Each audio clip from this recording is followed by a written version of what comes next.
Donc sur ce plateau, on va parler de culture, on parlera de livres, on parlera de musique, on voit tout ça dans Culture et Patrimoine. Alors Culture et Patrimoine, pour en parler, Teddy Yafar Gangama. Bonsoir. Bonsoir. Alors il y a toujours quelque chose dans ce nom, Teddy Yafar Gangama, ce qui va toujours c'est Yafar, ça vient d'où? Exactement, de l'éperon. Gangama, ils sortent Bianica, Yafar, ils sortent l'éperon. Et c'est un nom, en fait, qui vient de Madagascar, des hauts plateaux. Mon grand-père, enfin, ses ancêtres plutôt, l'arrivent jusqu'ici. Et Banat, du côté de Madagascar, là-bas, c'était plutôt des Diafar. Ah, Jafar. Jafar, et arrivé ici, il fait Yafar. Donc ça fait une consonance musulmane. Ouais. D'accord. Plutôt. Et il y a dans la vie de Teddy Yafar Gangama un peu de culture musulmane ou pas? Ah, pas du tout. Pas du tout. C'est pas une culture que je connais particulièrement, même si moi, là, en relation avec certaines personnes que de ses origines ou de ses pratiques. Mais non, pas... Donc il y a d'abord l'aspect hindouiste. Ou pas? Oui, on va dire, on a plus grandi à côté de Bon Dieu Malbar. Comme beaucoup, Voilà. y compris moi d'ailleurs, on a plus grandi dans la culture hindouiste. C'est ça, Ouais. plutôt. D'accord. Il y a quand même l'occasion de faire un petit tour sur les hauts plateaux à Madagascar pour essayer de rencontrer Moi, on est parti là très très longtemps, on a 20 ans. On est parti en 98, découvre un peu Madagascar, et effectivement, Fianarantsoa, Antsirabe, Tana, tout ça, c'est des endroits où on peut trouver des gens avec des visages plus ou moins ressemblants à mon grand-père ou c'est toujours particulier, hein. Aux Antilles, on les appelle les coulis. À Madagascar, il y a aussi cette...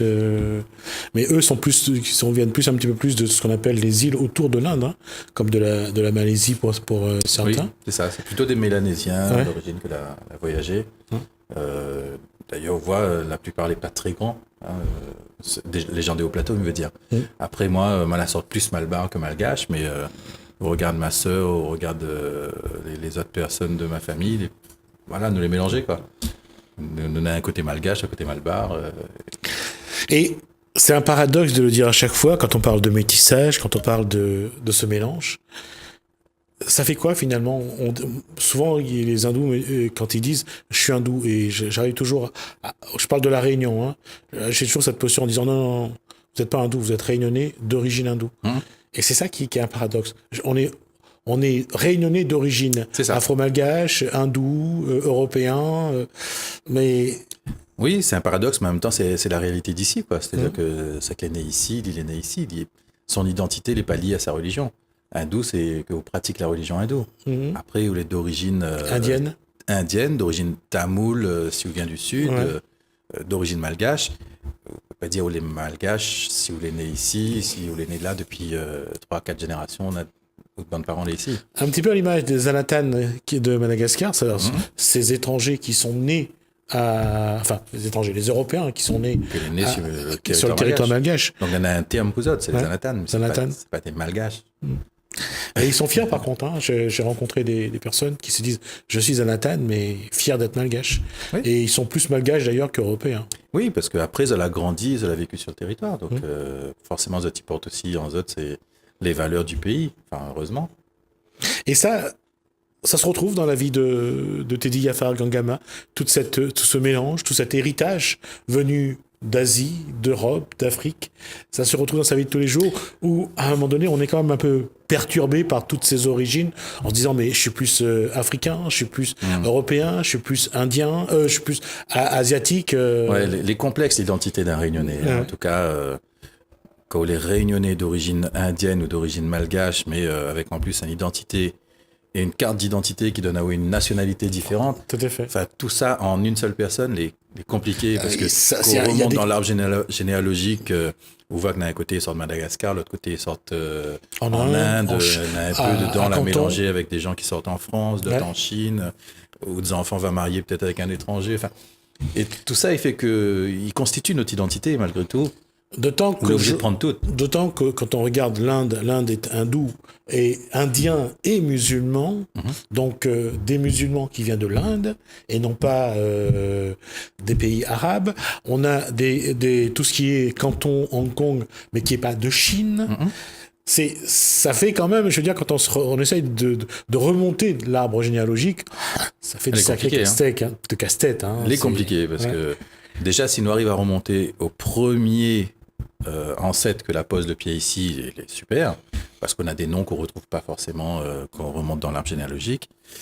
Mais si en plus où la fine arrive, où trouve le monde que la pose de pied ici, mais on connaît dans quelle région ils sortent, mais là, c'est extraordinaire. Parce que le fait est que nous connaissons des fois que un ancêtre, Gangama, l'a embarqué dans tel port. Mais combien de kilomètres il a fait pour arriver jusqu'à le port là, ça ne connaît pas. Où ça, il est son village d'origine, ne connaît pas. Ouais. Voilà. Et même quand on va sur le territoire d'origine, c'est difficile de retrouver. Surtout, ce sont des régions généralement pauvres, démunies, qui n'ont pas facile d'avoir accès aux archives civiles. Donc, ça fait quand même beaucoup de choses. Avec en plus, quand on connaît la complexité des noms et des prénoms quand il arrive ici, les prénoms indiens, ils deviennent des noms. Oui. Gangama, c'est un prénom. Tout à fait. Comme Ramasamy, Ramsamy. Mutusamy, tout ça, c'est des prénoms. Voilà, ils ont pris le nom. Non, ils ont pris le prénom pour en faire un nom et ils ont mis devant un prénom qui était sur le calendrier grégorien. C'est ça. C'était plus facile pour eux de faire. Mais bon, on va pas refaire l'histoire. Mais ce que j'aime bien, c'est voir aujourd'hui comment ça se retrouve dans la vie de tous les jours. Comment vit un artiste comme Teddy Yaphar Gangama, comment dans ses productions, par exemple. Eh ben, c'est-à-dire que cette histoire d'identité-là, il traverse à moi tout le temps. Donc, ça qui se passe à La Réunion dans le monde, La Réunion dans la France, tout ça, il fait que moi, elle est habitée par une écriture en français, une écriture en créole, mais cause les deux langues et d'autres langues encore. Parce qu'aujourd'hui, il faut débrouiller dans d'autres langues. Juste un petit clin d'œil. La tenue qui est le haut, il est plus musulman ou plus malgache? Ah, il pose question, ça. Hein. Parce qu'il est plutôt indien. Mais voilà, il pourrait être aussi indien, musulman, malgache. Voilà, pour être asiatique. C'est impressionnant. Hein, ils sortent partout, ça. Ouais. Et on sait que les pays asiatiques produisent beaucoup. Et beaucoup dans le textile en plus. Ouais. Donc c'est pour ça alors que moi l'ai acheté en Afrique. De quel pays d'Afrique? C'était au Sénégal qu'on m'a acheté ça. Ah d'accord, comme quoi c'est pas. Et on a vraiment l'impression que c'est soit indien, soit musulman, et à la rigueur malgache, mais pas africain. Parce qu'il manque de la couleur vive. Ouais, mais peut-être le côté un peu musulman ici. Tout à fait. Je ne connais pas. Et c'est pour ça que c'est un coup de cœur. Non, c'est bien. Non, ça montre bien. Je veux dire, dans notre façon d'évoluer, cet ensemble, ce métissage intérieur, et comment le Réunionnais vit aujourd'hui. Qu'est-ce qui fait que si on fait de l'anthropologie par exemple ou de la sociologie, qu'est-ce qui fait on évolue plus comme ça, plutôt que comme ça? Qu'est-ce qu'il préfère quand on préfère de vivre plus comme la culture malgache que la culture indienne ou la culture chinoise? Et le paradoxe, c'est que le Réunionnais veut tout vivre, lui. Oui, en même temps qu'il veut tout vivre, il veut mettre aussi de côté certaines choses. Parce qu'il fait des choix, et même si ses choix, c'est tout prendre, ça veut dire tout prendre, il ne peut pas prendre tout. Il est obligé, dans son tout-là, de limiter par rapport à ce qu'il peut attraper. Mais comment il vit avec tout ça là, et comment il fait que il choisit, c'est une histoire de rencontre et d'éducation.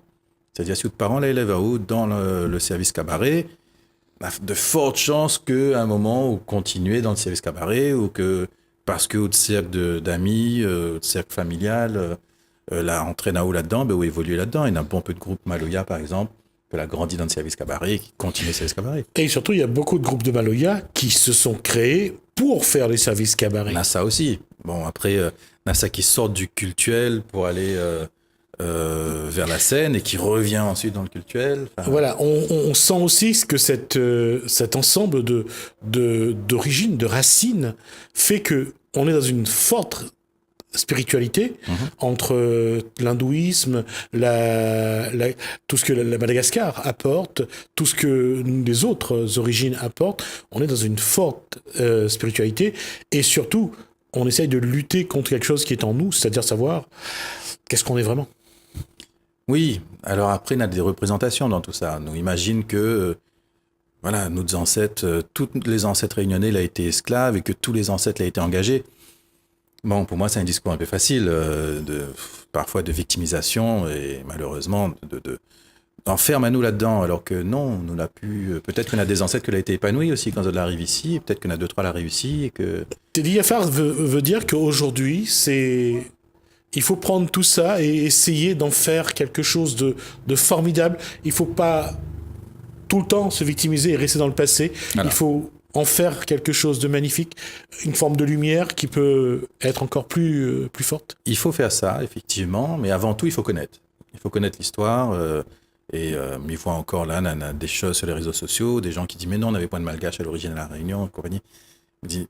Même dans les gens de 30, 40, 50 ans, des fois, on a des faits historiques que les là et que les prouver, et tout le monde n'est pas encore au courant. Donc la base même, c'est que l'histoire de La Réunion, il est enseigné et appris par tout le monde. Après, on trappe ses couverts là-dedans, mais on ne peut pas grandir sans connaître ça. Ouais. Juste rappeler que pour ceux qui contestent, le premier enfant né sur l'île, c'est Anne Mousse, en tout cas, d'origine malgache. Oui. Et qu'on ne peut pas, je veux dire, on ne peut pas nier ça. C'est là, quoi. Y compris l'arrivée de... Sur le bateau, on avait des femmes malgaches. Oui, des femmes malgaches, ouais. Oui. On peut pas... Qui accompagnaient entre autres Louis Payen et... Louis Payen deux autres collègues français. Et deux autres Français qui étaient à Madagascar, et des femmes et des malgaches. Donc c'est pour ça que je trouve que c'est un peu fort de contester, quoi. Oui, mais on voit ça encore aujourd'hui. Oui, tout à fait, mais bon. Ça, comme d'autres choses, hein, on a des vérités comme ça qui les pas enseignées, donc les peu enseignées. Donc les gens des fois ils passent à côté, quoi. Alors comment, à travers ces productions, Teddy comment Teddy fait de la transmission? Par exemple, dans ces ouvrages-là qu'on va présenter. Alors, le premier affaire à m'y transmettre, moi, c'est la langue. Je pense que c'est important que cette langue-là continue de vivre, continue d'exister. Et pour continuer à exister, à un moment, il faut nous poser à l'écrit. Donc, à l'écrit, même si nous connaissons les problèmes, les difficultés que nous rencontrons par rapport aux histoires de graphie et compagnie, il ne faut pas nous arrêter à nous en disant « nous ne gagnons pas écrit, nous ne connaissons pas écrit ». À un moment ou à un autre, il faut écrire. Après, le monde va corriger s'il faut. L'écriture va trouver sa place. Ça, c'est des choses, c'est des faux prétextes pour dire « il ne faut pas écrire ». Mais comment m'y transmettre ça? La langue, par exemple, Tigouya, ça c'est une histoire qui a très bien marché. Tigouya, Timargouya, TV aller voir la mer. Ouais. Donc, ces histoires-là en créole, maman il attrape ça, bon, le parent il veut lire ce livre-là, bon, l'école l'a acheté, dans la compagnie il a fait un spectacle avec, et là-dedans il travaille avec le band Sirandane, il travaille dessus les paysages de La Réunion, il travaille dessus le manger et tout ça. Donc, dans un conte, par exemple, Miga met plusieurs affaires en rapport avec l'histoire, avec la culture, l'identité. Et il commence par le band plus petit. Parce que Tigouya, tu commences à partir de Bande Marmaille 2 ans. Et jusqu'à aujourd'hui, le livre l'a sorti en 2009. Bande Marmaille, il en a 15, 16 ans aujourd'hui. Il dit, ouais, mais Zola a grandi avec ce livre-là. Mais il dit l'extraordinaire. Tu reconnais ce livre-là parce que quand tu es petit, Zola a vu le spectacle et Zola a grandi avec. Donc c'est un affaire que la marque Azot. Après, dans la poésie, par exemple, comme il écrit ici en dedans, un recueil fond de cœur, il y a un texte en français, en créole, quote, pour dire de Moon, nous écrit de la poésie. Et moi, il n'est pas le premier, d'autres Moon l'a écrit de la poésie avant moi et l'a publié. Mais des fois, dans des petits recueils comme ça, les plus faciles à digérer au niveau de l'écriture, des pièces théâtre, par exemple. Zamalgam, qui était un de mes premiers textes écrits en 2004. Zamalgam, c'est une pièce théâtre qui raconte des rencontres dans les Hauts de la Réunion, un peu de violence sociale au sein de certaines familles. Mais dedans, on en a un dénouement, et puis on a écrit ça en rime du début jusqu'à la fin. C'était un gros travail d'écriture en rime sur une centaine de pages, quoi. Un de mes premiers livres. Donc, comment transmettre tout ça là? On a plusieurs manières. La musique, voilà. Mais ça va sur la scène et m'y déclare mon banc de texte. Ici en dedans, mon premier album avec mes musiciens, Atiala, mon deuxième.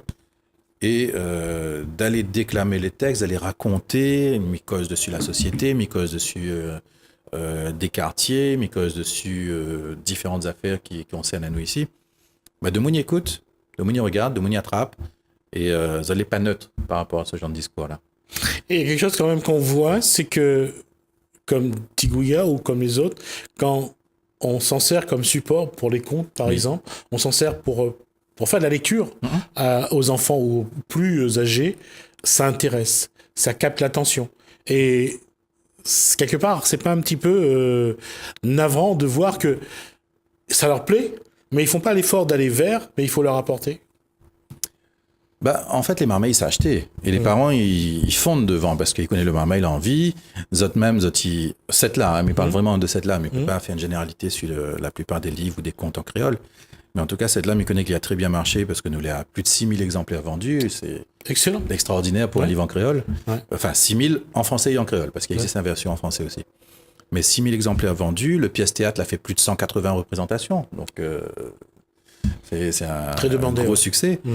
Et bien souvent, on a encore aujourd'hui, 10 ans après, des structures, des bibliothèques, des écoles qui disent moi viens nous faire un projet là-dessus, viens cause avec le banc de Marmaille. Je me dis avec ça, Malaga fait rentrer la culture et la langue dans les écoles et dans les foyers. Et ça devient vraiment un support de travail. Ah oui, parce que bonnes enseignants, par exemple, quand Zoti prend Tigouya, Zoti dit moi avec ça, Zoti gagne parle de la Réunion sous différents aspects. C'est-à-dire que là-dedans, ou gagne cause dessus la géographie, Tigouya il fait un tour la Réunion, ou gagne cause dessus les cirques parce qu'ils sortent ma fat, ou gagne cause dessus bonnes animaux parce qu'on rencontre un crabe, un fourmi, un crapaud, un landormi, dessus bonnes plantes parce que n'y a bonne pimpin dans le sud, n'y a bonne pied coco, bonne pied zévi, canne à sucre. Donc, on a plusieurs entrées, en plus de Kosa il y a un sirandan, donc bonne Kosa un chose, tu travailles là-dessus. La graphie, si tu veux travailler dessus, comment écrire en créole. Enfin, avec un livre, on a différentes manières d'aborder. Et le personnage même, mais même si c'est un petit mangouya, dans là, on a des images que quand même pas mal, moi, je trouve. Assez rigolo, des fois, où un petit mangouya fait stop sur la route, Marmaille, il est plié de rire quand tu vois ça, quoi. Un petit gouya, par exemple, ici, il rentre dans le Carjon. C'est l'époque Carjon, tu viens de sortir, donc Tigouya, il rentre dans le Carjon, de moule et bonne Marmaille. Maintenant, quand il voit un Carjon, c'est Carjon Tigouya. Voilà. Donc, comment nous faire rentrer des histoires dans la société créole c'est ça, c'est-à-dire que les histoires n'auraient pu se passer n'importe où. Donc, c'est le personnage qui est important là, c'est le personnage qui amène celui qui écoute ou le lecteur à regarder la Réunion à travers les yeux de Tigouya. C'est ça. De Moun, il voit Tigouya dans son parcours, il rencontre de Moun dans le sud, il cause en vous, Moun de vous. Et du coup, de Moun dans le sud, il rit comme il raconte à Zot ça, les un peu anecdotique. Mais Zoti sont autres concernés, parce que c'est des choses que Zoti connaît. Moi, pendant longtemps, en fait, pour que ça m'a écrit ce livre-là, parce que quand mon enfant l'aîné, moi, ça va dans la bibliothèque, moi, t'es roi de bonnes histoires en créole, t'en fais point. Donc, ouais, on raconte le petit chaperon rouge, le petit poussé, Blanche-Neige, cela. Au bout d'un moment, on dit, mais comment Haute Marmaille imagine un château? Comment on imagine un sorcière? Comment on imagine bonnes affaires, bonnes histoires en dehors, quoi. Je me dis, non, on fait une histoire qui se passe ici, avec des personnages ici, et nous mettre Azot dans l'environnement local. Donc, automatiquement, le monde, il s'en lui concernait. Et est-ce que le fait que c'est en créole, est-ce qu'aujourd'hui, il y a des réticences dans certaines écoles à justement apprendre l'histoire ou ils préfèrent la version française? Il y en a les deux. Alors, le bon enseignant, en général, je t'y prends en créole. Parce que pour eux, c'est aussi une manière d'amener le marmaille à le lire. C'est une pédagogie de l'écriture. Et puis, le bon marmaille, il participe plus spontanément quand les histoires sont en créole. Après, on a 2-3 parents, ils préfèrent acheter en français parce que Zot, ils disent, Zot marmaille ne va pas gagner lire. Faut l'argument, c'est Zot qui ne gagnera pas lire parce que nous, parents, nous n'avons pas été éduqués à cette lecture-là. Mais le bon marmaille et Zot, dès que Zot y rentre dedans, à l'âge de 5, 6, 7 ans, que Zot commence à déchiffrer des lettres en phonétique, Zot qui rentre automatiquement dans la lecture, qu'ils soient en français, en créole ou dans d'autres langues. Mais il ne parle pas de compréhension, mais il parle juste de lire et d'assimiler les lettres et les sons. À partir de là, c'est un choix que les parents y font, soit de lire en français, soit de lire en créole, mais bonne réunionnais que les en France, par exemple, Zot y acheté en créole. Voilà. Bande de Moun qui vient en vacances la Réunion pour amener ça pour un neveu, un petit marmaille en France, Zot va acheter en français. D'accord. Donc l'éditeur a fait le choix, lui, de dire, nous prend dans deux langues, un livre dans chaque langue, comme ça, le lecteur a le choix. Mais les deux versions-là aussi bien marché. D'accord. T'as dit Gafar Gama a pensé à en faire un dessin animé ou quelque chose pour moi, on aurait aimé. Moi, on aurait aimé. L'illustrateur qui la propose ça, en fait, il travaille à partir sur l'ordinateur, à partir d'images 3D. Et c'est quelqu'un que l'est dans le dessin animé. D'accord. Maintenant, faire un dessin animé, il implique des coûts différents, des techniques différentes. Il aurait été super de voir le Tigouya en dessin animé, mais bon, il faut des moyens. Il faut écrire un script, il faut écrire un scénario, il faut écrire une histoire en entier. C'est un autre travail. D'accord. Alors, comment va se dérouler, par exemple, cette année? Est-ce que Teddy Yafargama a déjà des productions en cours à mener à terme? Oui. Quelle sera l'actualité de Teddy Alors, Yafargama cette année? moi, il y en a plein de textes que l'on est en attente d'être retravaillés. Pour l'instant, moi, elle est en train de jouer un nouveau spectacle qu'elle était en résidence depuis l'année passée, Cité des Arts, en avril. Ces spectacles-là, ils tournent, donc un spectacle de fond de chœur en musique, et il appelle Et demain viendra bien. C'est un texte qui est cause de Super de Marmaille et Mafat, parce que m'a fait une résidence d'écriture à Mafat. Et Ban de Marmaille, zot quotidien, quoi, mes causes de Super de Marmaille, Mafat, quand ils savent à l'école, que ça il se passe, voilà. Donc ce spectacle-là, il tourne actuellement. Il m'est joué par exemple le 9 février chez Tiroul, Saint-Leu. À partir du mois d'avril, moi, on a une résidence d'écriture et de création pour un spectacle très jeune public. Parce que là aussi, il en a une demande. Apparemment, à La Réunion, il manquerait de spectacles pour le public 2 ans, 6 ans. Et on a de texte pour ce public-là. Donc, moi, là, en création pour un spectacle qui s'appelle Un zong, un doigt. Donc, un zong, un doigt. Et à partir de là, il décline et c'est un conte interactif qui sera disponible à partir du mois de juin de cette année. Ça, c'est la résidence donc Cité des Arts et après diffusion. Et puis, moi, on a un 3e volume de mon bon recueil fond de cœur que est prévu de sortir peut-être d'ici le mois de mars pour le Printemps des Poètes. À voir. D'accord. Il y aura des salons, dans cette programmation pour cette année ou bien... Il fait quelques années, mais ça va sur le Salon Livre Paris. Autour de ça, en général, il trouve des dates pour jouer, pour les fêtes ateliers d'écriture, rencontre un peu de monde, tout ça. Donc, mois de mars. Et puis, on a le Salon Athéna Saint-Pierre en mois d'octobre. Quelque chose qu'il faut dire, c'est qu'aujourd'hui, sur le Salon du Livre, je ne sais pas si c'est un travail de la Réunion des livres ou c'est des individus, des auteurs réunionnais, mais en tout cas, l'auteur réunionnais, l'artiste réunionnais est très apprécié, en tout cas, sur le Salon du Livre. Oui, et je pense qu'on a de plus en plus d'auteurs réunionnais qui commencent à être des marques Azote, à inscrire Azote vraiment dans cette démarche d'écriture. Jusqu'à longtemps, de monde t'es écrit, t'es fait sortir un livre de temps en temps, mais les autres t'es vivent pas de ça. Moi, m'a fait le choix de vivre de mon écriture. Nous sommes encore très peu nombreux à avoir fait ce choix-là, de notre écriture, de notre pratique artistique. Mais en tout cas, on a de monde les réguliers dans la production, réguliers dans la présence. Soit on a un livre qui sort, soit on est présent quand il faut signer, dédicacer, soit sur un salon, soit on mène des ateliers. Donc nous commençons à identifier un certain nombre d'auteurs que les actifs sur le territoire réunionnais. Et ça, c'est quelque chose qui peut se développer à La Réunion. Je veux dire, qu'un auteur puisse vivre de sa production, c'est quelque chose qui... C'est des choix qu'il faut faire. En tout cas, ça exige quand même une sortie, c'est-à-dire ne pas rester sur La Réunion. Oui, il faut être capable de dire à un moment où ça va, prendre une expérience ailleurs, faire des formations ou aller rencontrer un public ailleurs.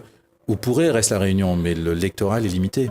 Ouais. Si on veut juste vendre des livres, on ne va pas rencontrer un public énorme.